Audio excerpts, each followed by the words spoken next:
السلام علیکم ورحمۃ اللہ تعالی وبرکاتہ۔ سامعین کرام، کیا آپ نے کبھی یہ سنا ہے کہ کوئی انسان 100 برس تک سوتا رہا ہو؟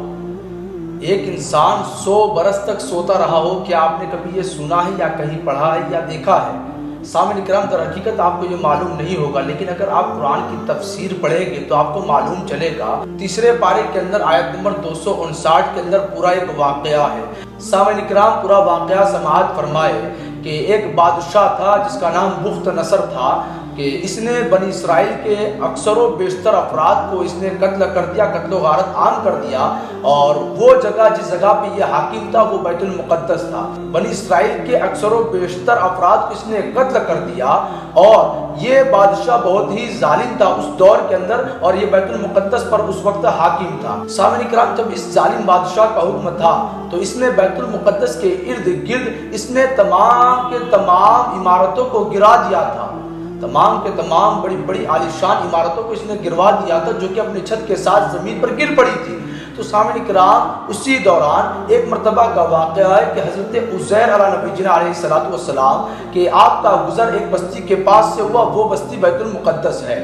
اب جیسے ہی آپ کا گزر ہوا تو آپ کیا دیکھتے ہیں کہ وہاں کی عمارتیں اپنے چھتوں کے ساتھ زمین پر گر پڑی ہیں، اور حضرت عزیر علیہ نبی جنا علیہ السلام کے پاس 2 برتن تھے، ایک برتن میں کھجور تھا اور ایک برتن میں انگور کا رس تھا، اور آپ گدھے پر سوار ہو کر وہاں پر تشریف لائے۔ اب جیسے ہی آپ نے وہاں کی عمارتوں کو چھتوں کے ساتھ زمین پر گرا پڑا دیکھا تو آپ کے منہ سے بے ساختہ نکلا کہ اب اللہ تعالیٰ ان کو مرنے کے بعد کیسے زندہ فرمائے گا۔ تو سامعین اکرام، ان کا یہ فرمانا، اس کے بعد آپ نے اپنے جانور گدھے کو ایک جگہ پر ایک کھوٹے پر باندھ دیا۔ باندھنے کے بعد آپ آرام فرمانے لگے۔ اب جیسے ہی آپ سوئے تو آپ کی روح قبض کر لی گئی اور آپ 100 سال تک سوتے رہے۔ مفسرین فرماتے ہیں کہ جب آپ کو سوئے 70 سال ہوئے تو اس کے بعد بیت المقدس پر اللہ تعالیٰ نے ایک اچھا حاکم، ایک اچھا بادشاہ مقرر کیا کہ جس نے بیت المقدس کے گرد و نواح کو پہلے سے زیادہ سدھار دیا، پہلے جو حالات تھے اس سے زیادہ سدھار دیا، اور جو بنی اسرائیل وہاں سے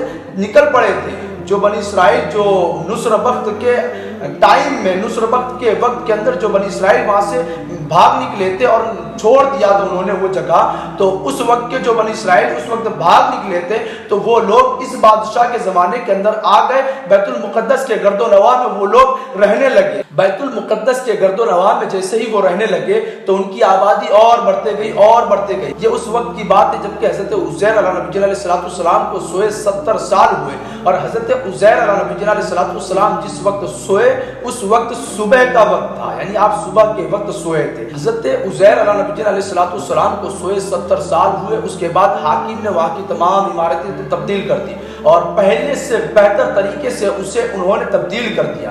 تو سامعین اکرام، رب تعالیٰ نے حضرت عزیر علیہ نبی علیہ السلام کو دنیا کی آنکھوں سے پوشیدہ رکھا تھا۔ پھر جب آپ کو سوئے 100 سال مکمل ہوئے تو رب تعالیٰ نے آپ کو زندہ فرمایا۔ اب زندہ کیسے فرمائے؟ سماعت فرمائے کہ جیسے ہی رب تعالیٰ نے انہیں زندہ فرمایا تو سب سے پہلے رب نے روح ان کی آنکھوں میں ڈالی۔ سب سے پہلے رب تعالیٰ نے ان کی آنکھوں میں روح ڈالی، اور ان کی آنکھیں دیکھ رہی ہے کہ پورے جسم میں روح آ رہی ہے۔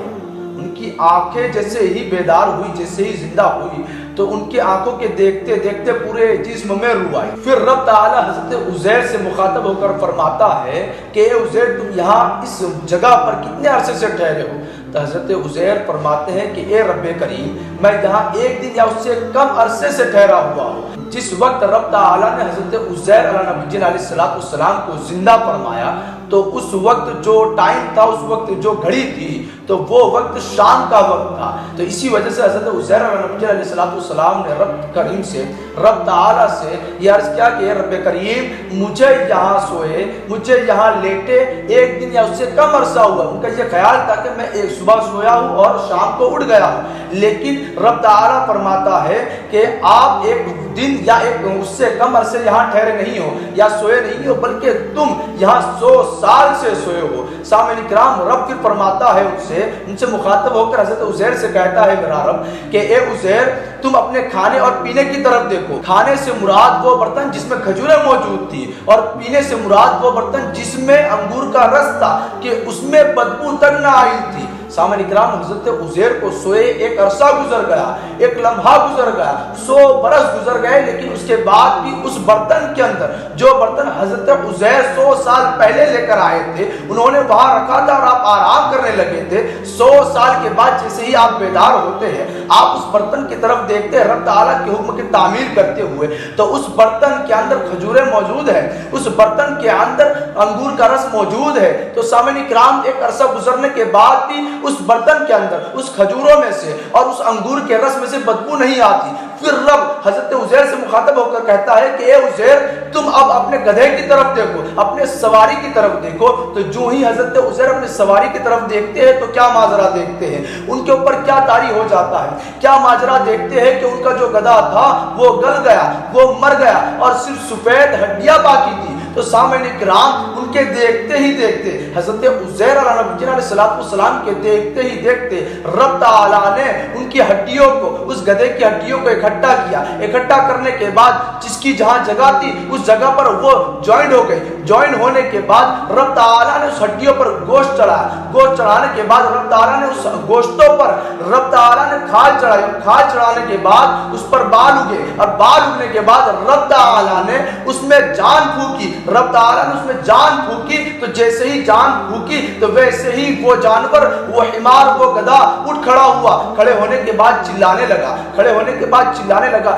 سامعین کرام پھر حضرت عزیر علیہ نبی علیہ السلام اس گدھے پر اپنے سواری پر بیٹھ کر اپنے گھر کی طرف روانہ ہوتے ہیں۔ سامعین کرام جس وقت حضرت عزیر علیہ نبی علیہ السلام اپنے گھر کی طرف روانہ ہوئے تو اس وقت آپ کے سر کے بال اور آپ کے داڑھی مبارک کے بال سفید ہو چکے تھے۔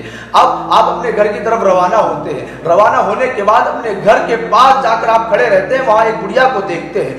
وہ بڑھیا جو کہ حضرت عزیر علیہ نبی علیہ السلام کے گھر میں پہلے کام کیا کرتی تھی اور اس کو بھی ایک کافی عرصہ گزر چکا، ایک کافی لمحہ گزر چکا، کیونکہ حضرت عزیر علیہ نبی علیہ السلام کو 101 عرصہ ہو گیا تھا، 100 برس ہو گئے تھے، ایک صدی گزر گئی تھی۔ حضرت عزیر علیہ نبی علیہ السلام نے اس بڑھیا سے کہا ویریفائی کرنے کے لیے، کنفرم کرنے کے لیے کہ یہ عزیر کا گھر ہے، تو اس بڑھیا نے کہا کہ ہاں یہ عزیر کا گھر ہے، لیکن عزیر کہاں ہے؟ عزیر تو ایک عرصے سے 100 برس سے وہ غائب ہو گئے ہیں۔ تو سامعین کرام اس بڑھیا سے حضرت عزیر کہتے ہیں کہ میں ہی عزیر ہوں۔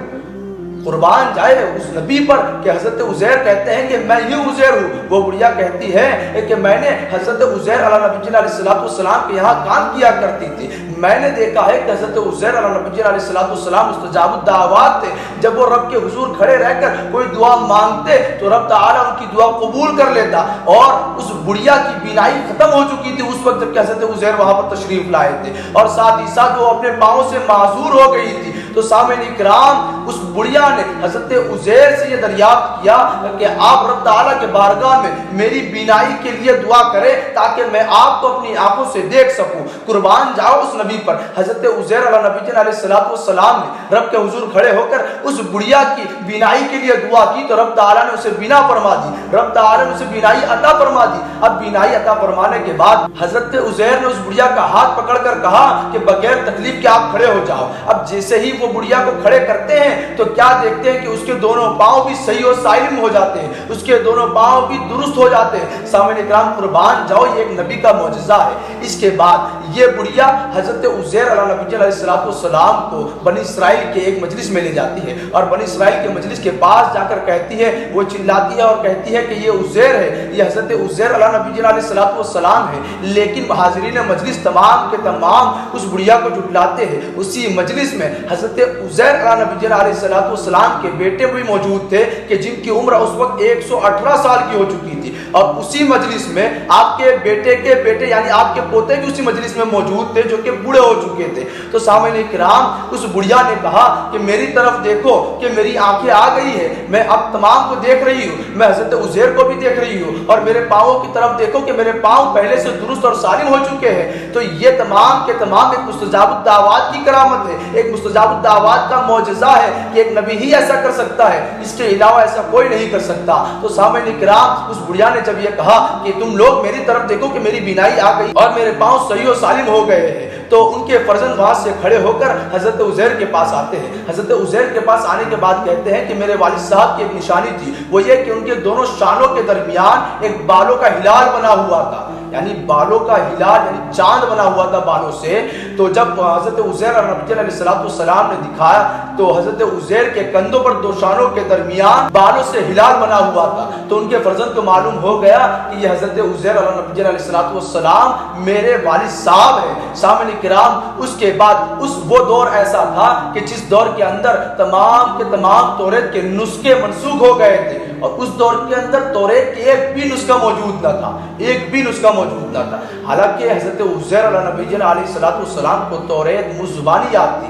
حضرت عزیر نبی علیہ السلام نے توریت منہ زبانی وہاں ان تمام لوگوں کو لکھانے کے بعد حاضرین مجلس میں سے ایک شخص نے کہا میرے والد صاحب نے مجھے بتایا کہ بخت نصر کے زمانے کے اندر جب قتل و غارت عام ہو گئی, بنی اسرائیلوں کو ان لوگوں نے عام قتل کرنے لگے, تو اس وقت انہوں نے توریت کتاب کو ایک زمین میں دفن کیا تھا. اب زمین میں دفن کیا تو وہ بتاتا ہے, وہ شخص کہتا ہے کہ اس چیز کی خبر مجھے میرے والد صاحب نے دی تھی کہ فلاں جگہ فلاں زمین پر توریت دفن ہے, تو چلے وہ تمام کے تمام وہاں پر چلتے ہیں. حضرت عزیر کے ساتھ وہ تمام کے تمام اس جگہ پر چلتے ہیں جہاں توریت زمین میں دفن تھی. اب جیسے ہی وہ لوگ اس زمین میں دفن شدہ توریت کو نکالتے ہیں, نکالنے کے بعد جو توریت حضرت عزیر نبی علیہ السلام نے ان کو لکھائی تھی اور جو توریت اس زمین میں دفن شدہ تھی اس کو نکال کر جب ان دونوں کو مقابل کرتے ہیں, ان دونوں کو آپس میں ملاتے ہیں, تو کیا دیکھتے ہیں وہ تمام کے تمام حرف بہ حرف, حروف بہ حروف ایک حرف کی تبدیلی واقع نہیں ہے. یعنی جو توریت حضرت عزیر نبی علیہ السلام نے لکھائی تھی اور جو توریت زمین میں دفن شدہ تھی ان تمام کو ملایا تو کیا دیکھتے ہیں کہ اس میں ایک حرف کی تبدیلی واقع نہیں ہے. تو سامعین کرام اس سے معلوم چلا کہ رب تعالی انسان کو مرنے کے بعد پھر سے زندہ فرمائے گا, کیونکہ حضرت عزیر نبی علیہ السلام کا جب گزر اس بستی کے پاس سے ہوا تو آپ نے سب سے پہلے یہ جملہ بے ساختہ کہا کہ رب تعالی ان کو مرنے کے بعد کیسے زندہ فرمائے گا. تو یہ ایک پوری مثال ہے, یہ ایک پوری مثال ہے کہ رب تعالی اگر چاہے تو ایک تنکے کے اندر پوری دنیا سما دے. رب تعالی کے لیے کوئی چیز مشکل نہیں ہے. پھر آگے وہ کہتے ہیں کہ میں جانتا ہوں کہ بے شک اللہ تعالی ہر چیز پر قادر ہے.